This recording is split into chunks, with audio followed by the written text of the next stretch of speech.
সেই মদিনা সনদের আরেকটা ধারায় উল্লেখ আছে, যেহেতু মুসলমান এবং ইহুদি উভয় ধর্মাবলম্বী এই দেশের নাগরিক, উভয় ধর্মাবলম্বীকে নিয়ে একটা জাতীয় ঐক্য গঠিত হয়েছে, তাই বাইরের কোন শত্রু যদি মদিনার ইহুদিদের উপর হামলা করে, মদিনার মুসলমানদের ইহুদিদের পক্ষ হয়ে বাইরের শত্রুদের বিরুদ্ধে লড়াই করতে হবে। সেই মদিনা সনদের আরেকটা ধারায় উল্লেখ আছে, যেহেতু মদিনার ইহুদি এবং মুসলমানের মধ্যে জাতীয় ঐক্য গঠিত হয়েছে, বলেন এটা ইসলামী ঐক্য না রাষ্ট্রীয় ঐক্য? এটা ইসলামী ঐক্য নয়, এটা রাষ্ট্রীয় ঐক্য। যেহেতু মদিনার ইহুদিদের সাথে মুসলমানদের রাষ্ট্রীয় ঐক্য গঠিত হয়েছে, তাই বাইরের কোনো শত্রু যদি মদিনার মুসলমানদের উপর হামলা করে, তাহলে মদিনার বাসিন্দা ইহুদিদের মুসলমানের পক্ষ হয়ে বাইরের শত্রুদের বিরুদ্ধে লড়াই করতে হবে। এটা কোন ঐক্য? রাষ্ট্রীয় ঐক্য। সুতরাং রাষ্ট্রীয় ঐক্য সাধনের জন্য কতগুলি শর্ত সরাই ওই মদিনা সনদে উল্লেখ আছে। 1 নম্বর, সমস্ত ধর্মাবলম্বীরা হবে আপন আপন ধর্ম পালনে স্বাধীন। 2 নম্বর, এই রাষ্ট্রের কোন বাসিন্দা দেশদ্রোহী কোন কর্মকাণ্ডে অংশগ্রহণ করতে পারবে না। দেশদ্রোহী কোন কর্মকাণ্ডে অংশগ্রহণ করতে পারবে না।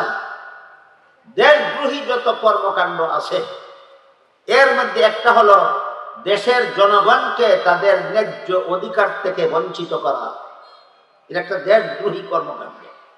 আরেকটা হলো দেশের সম্পদ চুরাই পথে বিদেশে পাচার করা। আপনারা কি মনে করেন দেশের সম্পদ যারা চুরাই পথে বিদেশে পাচার করে এরা দেশপ্রেমিক না দেশদ্রোহী? দেশদ্রোহীদের এই দেশের নাগরিক হয়ে থাকার অধিকার না। হয়তো এদের নাগরিকত্ব বাতিল করতে হবে, আর না হয় দেশদ্রোহিতার কারণে আদালতে এদের দৃষ্টান্তমূলক শাস্তি নিশ্চিত করতে হবে। তাহলে রাষ্ট্রীয় ঐক্যের জন্য এই ধারাগুলি, আরো অনেকগুলি ধারা আছে। কেউ যদি বিস্তারিত জানতে চান, ঐতিহাসিক মদিনা সনদ, মদিনার ইতিহাসে লেখা আছে, দেখে নিতে পারে। কেউ যদি রাষ্ট্রীয় ঐক্য করতে চান, তাহলে এই ধারাগুলি মাথায় রেখে স্মরণে রেখে রাষ্ট্রীয় ঐক্য করতে হবে। রাষ্ট্রীয় ঐক্য এর নাম শুধু মুসলমানের ঐক্য নয়, মুসলমান অমুসলমান নির্বিশেষে সমস্ত ধর্মাবলম্বীদের ঐক্য। এখানে সমস্ত ধর্মাবলম্বীদের ধর্মীয় স্বাধীনতা স্বীকৃত। এখানে কোনো বাসিন্দা দেশদ্রোহিতামূলক কর্মকাণ্ডে অংশগ্রহণ করার সুযোগ নাই। এখানে কোনো নাগরিক, চাই মুসলমান হোক চাই অমুসলমান হোক, দেশপ্রেমী না হয়ে আর কোনো কিছু, আর কোনো দেশপ্রেম এর পরিপন্থী কোনো কর্মকাণ্ডে অংশগ্রহণ করার কোনো সুযোগ নাই। এই হইল রাষ্ট্রীয় ঐক্যের রূপরেখা। আর একটা হলো ইসলামী ঐক্য। আমার কথা বুঝা থাকলে বলুন, রাষ্ট্রীয় ঐক্য আর ইসলামী ঐক্য একটা ভিন্ন। কাজেই রাষ্ট্রীয় ঐক্যের রূপরেখা আলাদা, যা মদিনা সনদে উল্লেখ আছে। আর ইসলামী ঐক্যের রূপরেখা আলাদা, যা আল্লাহ প্রদান করেছেন সূরা আলে ইমরানের 103 নম্বর আয়াত। ইসলামী ঐক্যের রূপরেখা আল্লাহ প্রদান করেছেন সূরা আলে ইমরানের 103 নম্বর আয়াতে। সেখানে আল্লাহ মুসলমানদের সম্বোধন করে বলেন। এবার শুধু মুসলমানদেরকে সম্বোধন কেন? এটা রাষ্ট্রীয় ঐক্য নয়, এটা ইসলামী ঐক্য। সূরা আলে ইমরানের 103 নম্বর আয়াতে সমস্ত ধর্মাবলম্বীদের আল্লাহ সম্বোধন করেছেন, না শুধু মুসলমানদের? কেন শুধু মুসলমান কেন? এটা রাষ্ট্রীয় ঐক্যের রূপরেখা নয়, এখানে ইসলামী ঐক্যের রূপরেখা বলা হয়েছে। সুতরাং ইসলামী ঐক্য অমুসলমানদেরকে নিয়ে হয় না, ইসলামী ঐক্য শুধু মুসলমানদেরকে নিয়ে হয়। এজন্য আল্লাহ এখানে শুধু মুসলমানদের সম্বোধন করে বলেন, ওয়াতাসিমু বিহাবলিল্লাহি জামিআন ওয়ালা তাফাররাকু, তোমরা আল্লাহর দ্বীনকে শক্তভাবে ধারণ করার মাধ্যমে ঐক্যবদ্ধ হও। এবার আমাদের বোঝা দরকার আল্লাহর দ্বীন বলতে কি বোঝায়। আল্লাহ কোরআনের বিভিন্ন আয়াতে দ্বীন শব্দকে বিভিন্ন অর্থে ব্যবহার করেছে।